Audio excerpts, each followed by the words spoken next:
So guys, in this video we're going to do this try hack me room called intro to Windows. So first task is about the history of the Windows. On November 20, 1985, Microsoft announced its operating system called Windows, and these are the Windows versions 1, 2, 2.x, 3.x, 95, 98, NT, XP, Vista 7, 8, 10. And we have also got the 8.1. So, and there are also server versions to manage the Windows computers, and 2003, 8, and 12, 16, 19. So these are the server versions and these are the Windows versions. So you no need to remind all these versions. You can just know about these version names. So first question is read a little bit about the Windows history and versions, and when was the Windows announced. It's on November 20, 1985. And which is the latest version of the Windows, that is Windows 10, and the server edition is 19. So those are the answers to the first task. And coming to the second task, and this is about the file system and permissions. So I'm not going to read and explain all of this.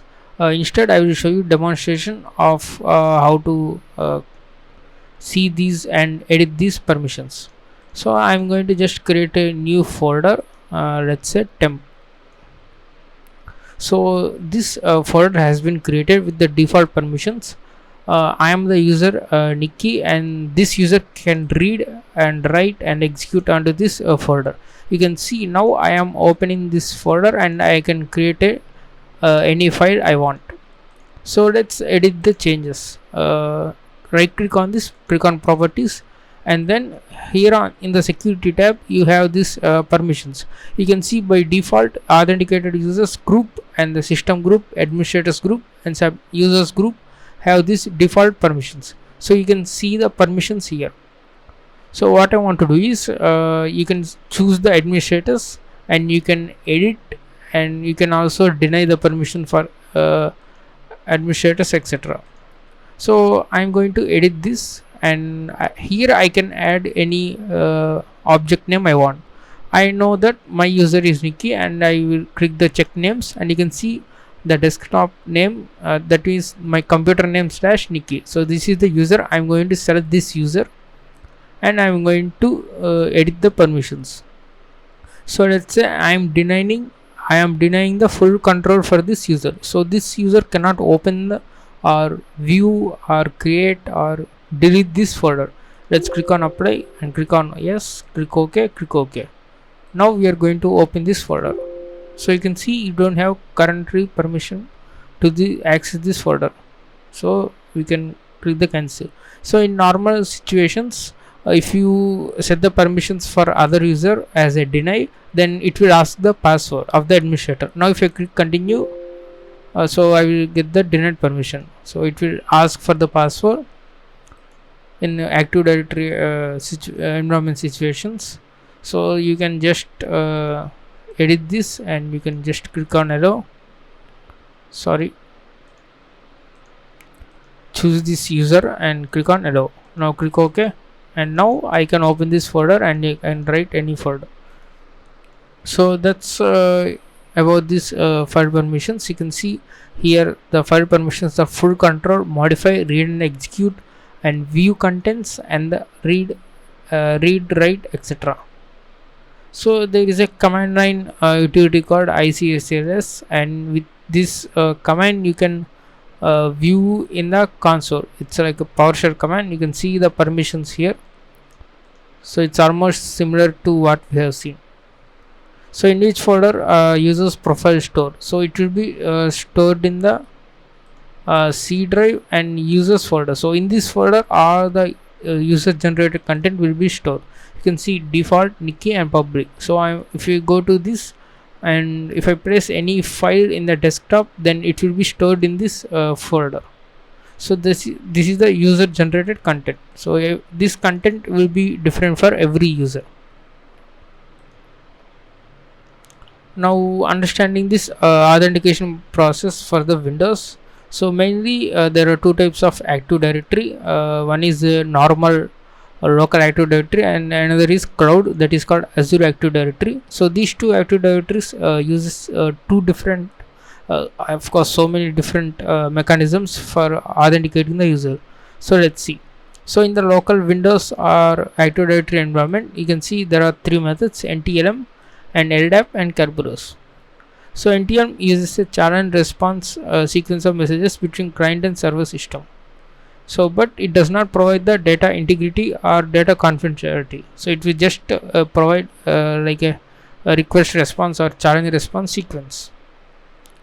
So next one is coming to the LDAP. So LDAP is a protocol that's used in this Active Directory, and it will it's like a management and everything. So it will also can be used for this user authentication. And LDAP, you can see here two versions, LDAP and LDAP secure.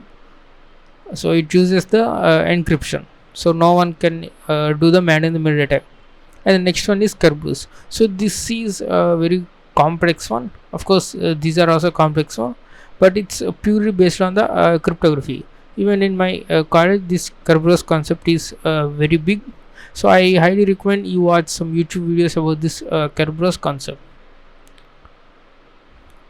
And coming to this cloud based Active Directory, so it will uses this SAML, OAuth and OpenID Connect. So this SAML uses the single sign-on standard. That means if you have the some different Microsoft applications and you want to log in, if you log on into your Microsoft account, then everything will be loaded according to your settings, like Office, PowerPoint, Word, etc. So all the applications will be loaded and it will be ready based if you just single sign on the one account. So that's because of the SAML and OAuth 2. So you can also see the OAuth 2 and OpenID Connect.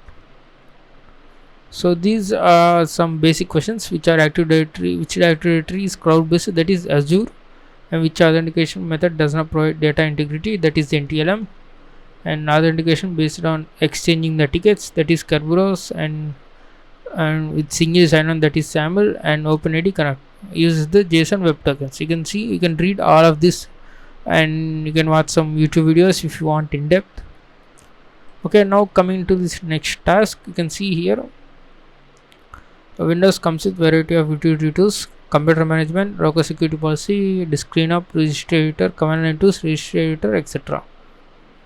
So here you can see a bunch of options. So how to access this is right click on this and click on manage. So here you can get the computer management. You can see the system tools, storage, and services and applications. So under this you can see the services running on and task scheduler. You can create a task that will run at particular time and it will stop at particular time. And event viewer, any logs, it's like a log viewer. If there are any failure or any events like log on failure, it will be recorded in the event viewer. So this is very important as a security perspective. And shared folders, if there are any folders that you are sharing into your network, it will be appear here. And local users and groups, so I have this users, administrator, guest, Nikki, etc. So performance monitor, device manager. So device manager, you can update your drivers, and also disk management, you can create the partitions, etc. So you can see here these are the partitions, and you can shrink the volume, you can create the new partitions, etc. So that's all this task is about. This task has no exercises, just a theory, and you can also access the registry editor using the regedit. So and next topic is about the types of servers. So domain controller, file server, web server, etc. So domain controller is like administrator computer for a bunch of computers. So you can share printers, you can share folders, you can share hard disk space, etc. You can install any software from this domain controller to every say 50 computers on your organization. So that is the purpose of this. So if you want to learn about this domain controller, you can watch my Active Directory pen testing videos. And file server, this file server uses it to host the files over the network, so anyone can access the file. And web server use it to host the web pages and FTP server also same for the file transfer, mail server to handle the mails, and database server to store all the credentials, and also if your organization using any application that have to store some information, you can use the database server. And proxy server, if you this can be used for the web server to reduce the load whenever there is high traffic. And application server, the actual application. So you can see this is the all the theory you can read about, and which can be considered the most important server, that is domain controller. And which server can store emails, that is mail server. And users and group management, so you can create this users and group management in Active Directory. So here you can see, click on the tools, and you can create this users and computers, and you can also create the groups for these users. So I cannot open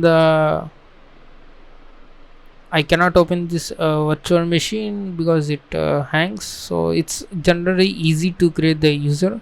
So you can create a new user, and also you can create the organization unit, so it is a group. And also you can set the first name, last name, full name, and the password for this. So this is pretty much easy. Once if you start the process, it will ask you for further information. So I highly recommend you to do this one task, and also create this first GPO. So this GPO is about changing the settings in the remote desktop services. So you will create a GPO, and you will add that group to this GPO. So any user that is in the group can access this RDP, and others cannot access the RDP. So I will review up to you, so you can create the GPO. So that's all for this room intro to Windows. So we have learned basics of the Windows